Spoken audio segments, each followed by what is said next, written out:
Welcome to This Week in East Brunswick.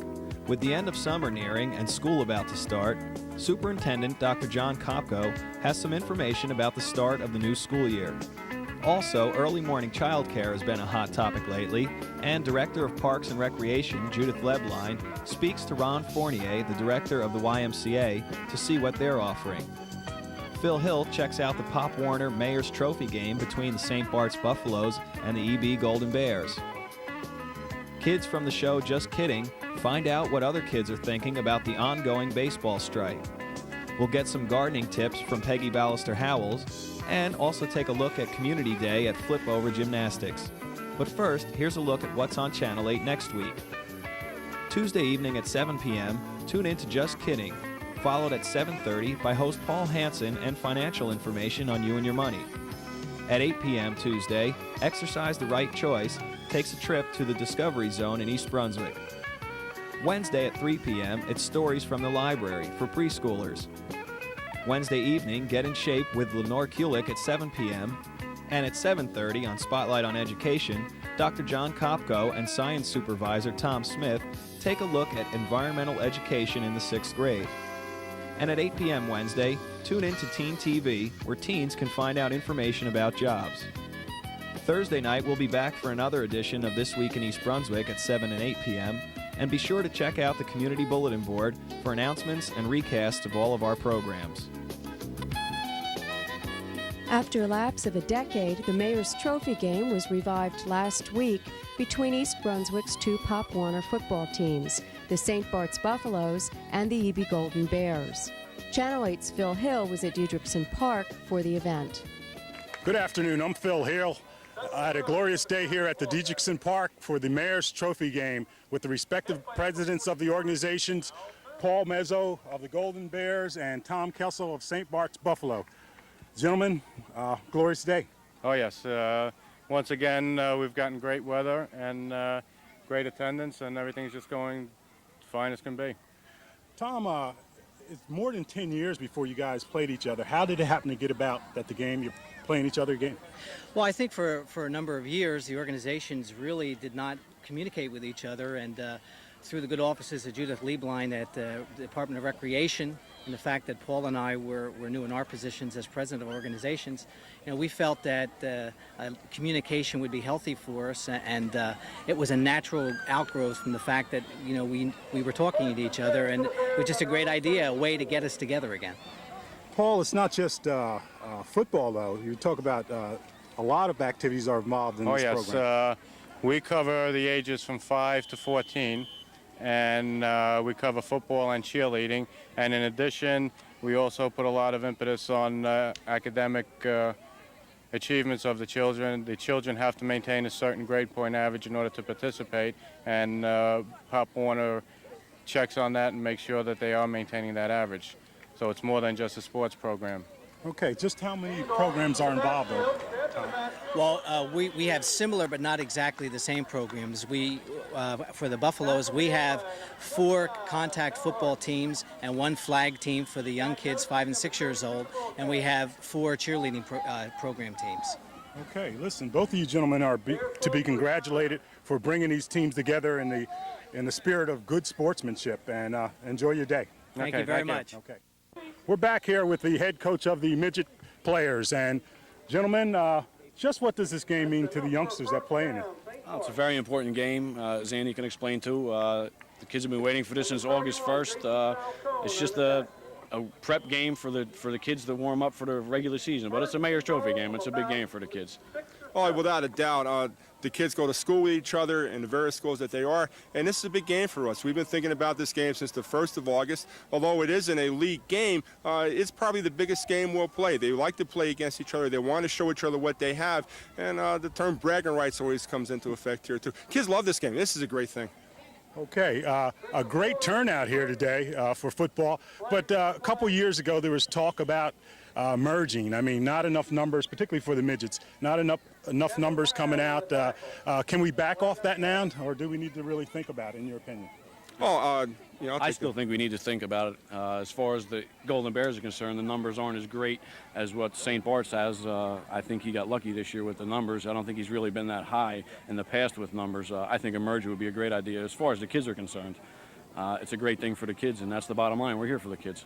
Oh, without a doubt. When you look at the amount of kids that are playing between Joe and I, we'll have over 50 football players. When you think of that unit as one single unit, instead of having just a midget team, you could have a junior midget team, which is allowable in St. Bart's. As Joe said, and rightly so, it's a question of who really gets served. It's the kids that have to get served here. We're all here for them, and I think it'd be much better for the kids in East Brunswick, Boston and Middletown, because these organizations serve those three towns, to have a merger, to have one unit. Through the one unit, with better fundraising, with all those kinds of things that come with that, we can build a tremendous organization here. And who benefits? The kids benefit. It's better for all of us. Well, I want to congratulate you guys. Joe, I know 6 years for you. Andy, 4 years for you coaching, and it's that type of contribution that really makes a big difference. Oh, yeah. Good luck to both of you. Yeah, thanks, Joe.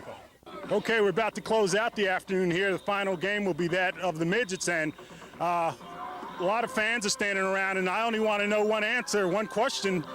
Who's going to win this game?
Fisher, and today I'm at East Brunswick High School with Dr. John Kopko, our superintendent of schools.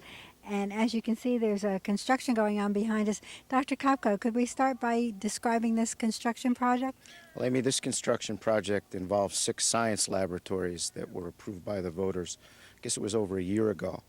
And as you can see, we're right in the midst of construction with those laboratories now. There will be state-of-the-art labs, and hopefully something that the entire school district and the community can be very proud of in the future. When will they be ready for use? We're aiming for the beginning of February. That's the target date. But you know as well as I, with construction projects, so much is dependent upon the weather. So much is also dependent upon suppliers and whether they're able to obtain the materials that are required. But we are hoping for February 1st. Okay, let's talk about something that's coming up a little more quickly. The first day of school, September the 8th. How many students are expected that day, and how does this compare to last September? Well, our last count, which was conducted around the middle of August, shows 7,172 students. We will be expecting more, so that number will rise probably by the beginning of September. That's 137 students more than we had last year. And if you go back over the years, if we were to go back to 1989, that's 576 more students than we had in 1989. What are some of the effects of this increase? Well, the main effect of the increase that we're seeing is on our class sizes, especially at the upper elementary school levels. We're seeing more and more class sizes of 25 and 26 than we've ever seen in the past here in the school district. The other thing that's occurring is that it's really stretching the use of our facilities. We don't have available classrooms, to even provide more sections if we wanted to. So those enrollment projections are coming to pass here at East Brunswick. You've just formed a committee to study the enrollment projections and facilities needs. Could you tell us a little bit about the composition of that committee and the timelines for its work? Well, I think the feeling of the board and the feeling of the administration was that we are still required to address some serious facilities concerns here in the township involving the school system. And what we're attempting to do with the committee is get a broad base opinion of the direction that we should be taking. So we did reach out to the community, and initially we were going to limit that committee membership to 30, but based on the enthusiastic response that we really did receive from all segments of the community, from individuals without children to people who have children in the schools, to senior citizens, to people who have lived here for many, many years, and people who have just moved in. We've expanded that committee membership to approximately 55. And we'll be meeting and with some very, very tight timelines and very intense work. Hopefully we'll have a recommendation to the Board of Education for a direction that we see the school system going. We'd like that to happen at the end of October, beginning of November with the board. But you'll be hearing more about that. The community will be further involved in several community forums. We'll invite people who perhaps didn't have the opportunity to serve on the committee to share their, ideas with us as well. That's great. Well, finally, we want to ask about some good news. Could you tell us about the latest East Brunswick High School SAT score? We're extremely pleased with what's happened with the Scholastic Aptitude Test here in East Brunswick, and we have approximately 85% of our graduating seniors taking that test, which is a high number when you compare us to other school districts, across the state of New Jersey. But the average SAT rose 30 points this year. We were very happy with last year's, which was 1,006, but now to have a combined SAT score of 1,036 is something I think the students can take a great deal of pride in, the staff, and also our residents here. We're very, very happy with that. And that's one indicator of a good school system. There are many others, and we think we have those as well here in East Brunswick. Right. Well, we're looking forward to the first day of school, and I just want to remind everyone that the first day of school for students is Thursday, September 8th. It will be a half day of school, and lunch will be served in all schools except East Brunswick High School, and welcome back to school. Fall is in the air as children prepare to go back to school, but there's an issue that is very unsettling to some parents, and that's morning care. The YMCA, Raritan Valley YMCA here on Dunham's Corner Road, the Township of East Brunswick, and the Board of Education have joined forces to make morning care available to the residents of this community. This is Ron Fournay. Ron, tell us about the morning care program at the Y. Well, the program the Y has in place currently is a program we've had in place for about 10 years now. Originally, it was a component of our full-day program. We offer care here at the YMCA for the school-age children with an option of a 7 a.m. start time or a 7:30 start time. We then take care of the children until their school day starts, and we transport the children to their appropriate schools at this point. Now, this program's been in existence for some time now. Yes, it has been. Yeah, since about 1984, I believe. And it's fully licensed by the state of New Jersey. Yes, we comply with all state regulations as far as child care licensing is concerned. So parents that need morning care, that's before school care for their children, are urged to come to the YMCA or call and register now immediately. They have spots available for September, and they would come here to the Y and be transported to school. Is that right? Yeah, that's the way our program is currently working. What we will be doing the next week or so, just prior to Labor Day, is looking at the numbers of children that we have enrolled totally and trying to decide our transportation plans at that particular point. So the earlier registration is, the better we can make our plans for the first day of school, which is scheduled for September 8th. Now, to try to meet the more long-term need, many parents would like to see a program in the schools themselves. And through this arrangement between the three of us, we are able to possibly offer a program in the schools run by the Y. Tell us about those plans and how parents could get involved. Okay, well, first of all, our feeling on need is, first of all, prioritize the immediate need. Those parents who have no place to go at this point, as of the first day of school, are highly encouraged to come register at the YMCA and enter the existing program. For the month of September, we are planning to communicate to all other families who have indicated not quite an urgent need for September or would prefer a school-based site. And what we are doing is sending out a pre-registration form to indicate their interest for this program. The idea would be that if there is a nucleus of children from a school that would prefer the school-based site, we would develop a program at that particular school, which would probably also service children from other neighboring schools geographically located in that area. And that hopefully we'll have that pretty much on the boards by the middle of September, considering what kind of response we'll probably be getting in September. Now, as far as getting the word out, I know we're doing this spot on Channel 8. What other means of information has gone out to the parents? Okay, well, just recently a mailing went out to all the school children in East Brunswick, which describes the current program the Y has. In the fall, somewhere in the first week of school, the plan would be that we would distribute flyers to all the families in school, which would describe the program expansion efforts for September through October.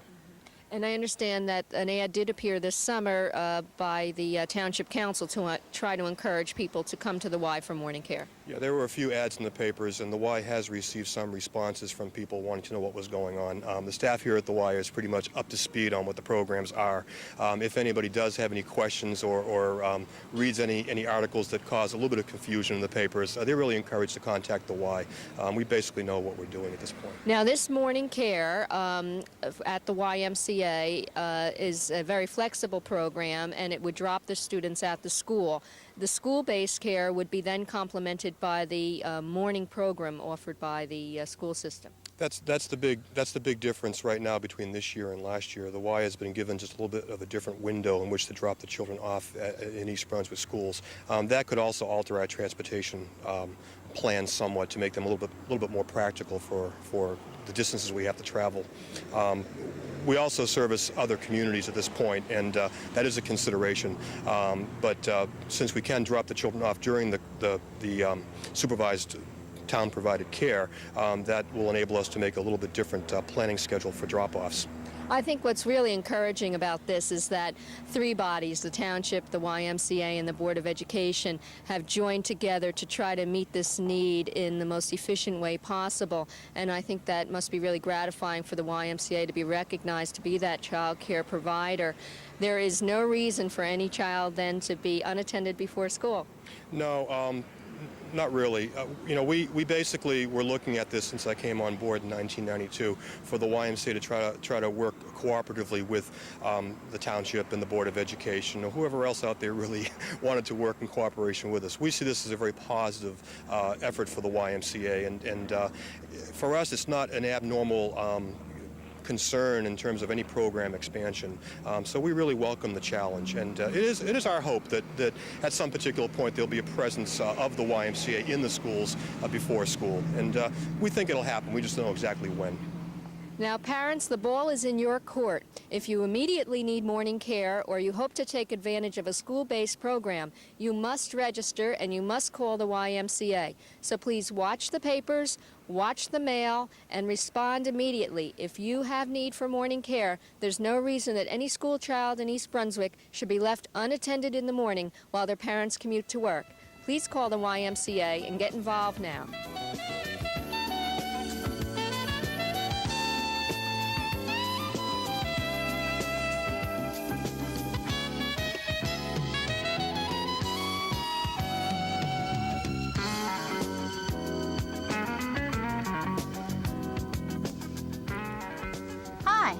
I'm Peggy Ballister-Howells, and we're here at Blooming Acres looking at the cucumbers. Squash family plants are probably one of the most popular crops that backyard gardeners grow, and that would include things like cucumbers, zucchini, pumpkins, even melons. But I always get the same question, and I think it's probably time to explain to you that there's two kinds of flowers. There's boy flowers and girl flowers, and you gotta have both if you're gonna get a cucumber. And it's easy to tell them apart, but you have to look closely. Now here's a good one. This is a female flower right here, that nice little cucumber flower that's open. And if you look very closely, you can see, let's get this leaf out of the way here. You can see that there's a little tiny cucumber underneath the flower. That means it's a girl flower. Now a boy flower doesn't have that. In the case of cucumbers, let's see if we can find a male here.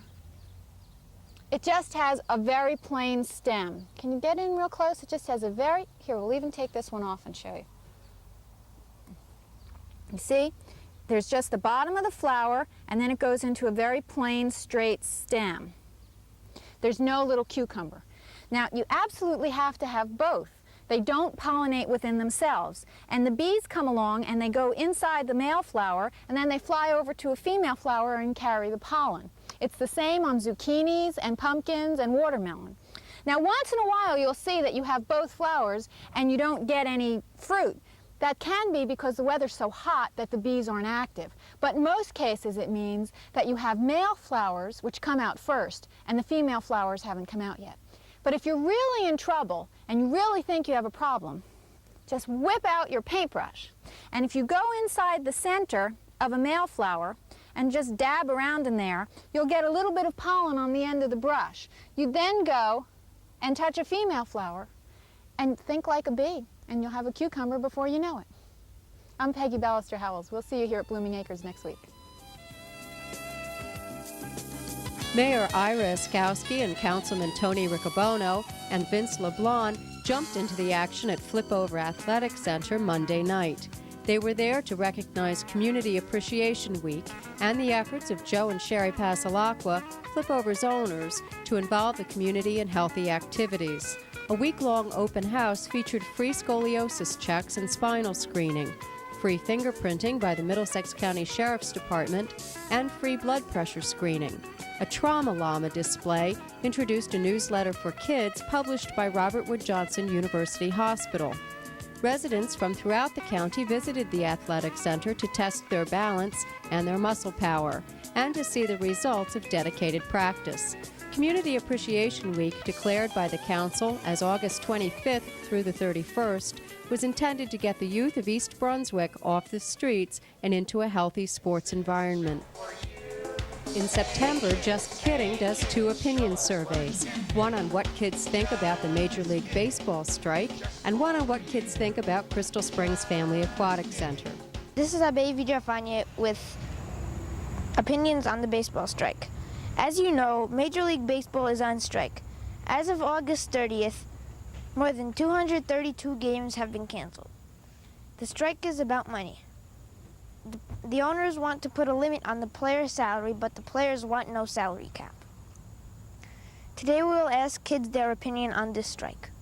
Do you miss Major League Baseball now that the strike is on? Yeah, because there's no real good sports on now to watch on TV. Yes. Why?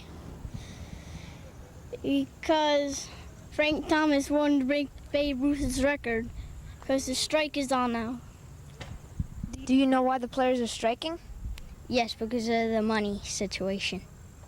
Who is more to blame for this strike, the owners or the players?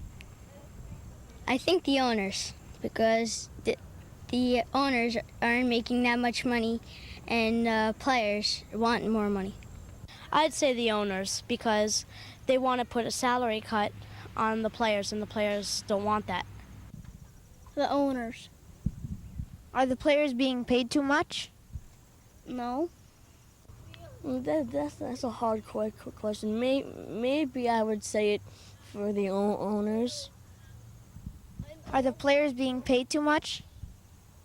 I don't think so. How would you feel if there were no World Series this year? I'd feel bad because the people who were trying so hard to go into the World Series can't make it because of the strike. Are the players making too much?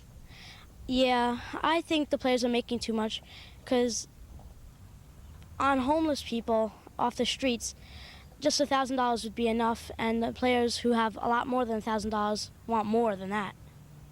Hi, I'm Jennifer Ng, and I'm here to ask kids about their thoughts on the Crystal Springs Aquatic Center. What would you say is the best about Crystal Springs? I think the lap pool is the best because half of it is 5 feet and the other half is like 4.5. They have a lot of new stuff that they made, not the old beach that they had. That's hard.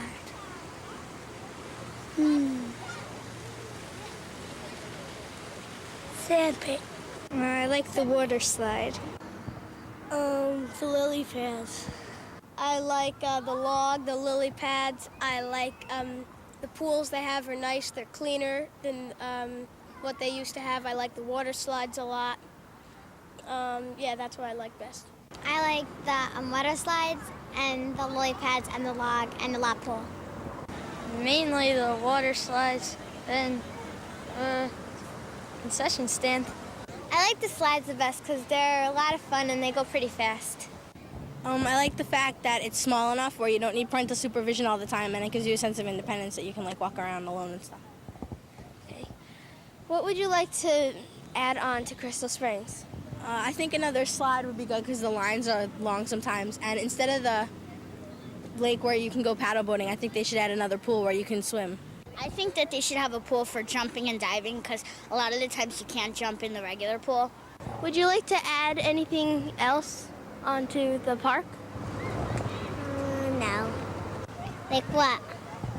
Would you like? I think the lily pad should be improved because whenever kids go on them, sometimes they slip and they don't take a breath before they fall in the water and it hurts their lungs or something.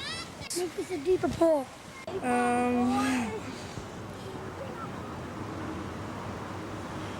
I don't know. The big slides. If I could add anything, maybe more water slides. I like a pool with a diving board. Well, like another slide except like with a tube going down and like half tunnel and half without the tunnel over it. Maybe a wave pool. Watch for Just Kidding in its entirety in September. That's all for this week. Thanks for watching.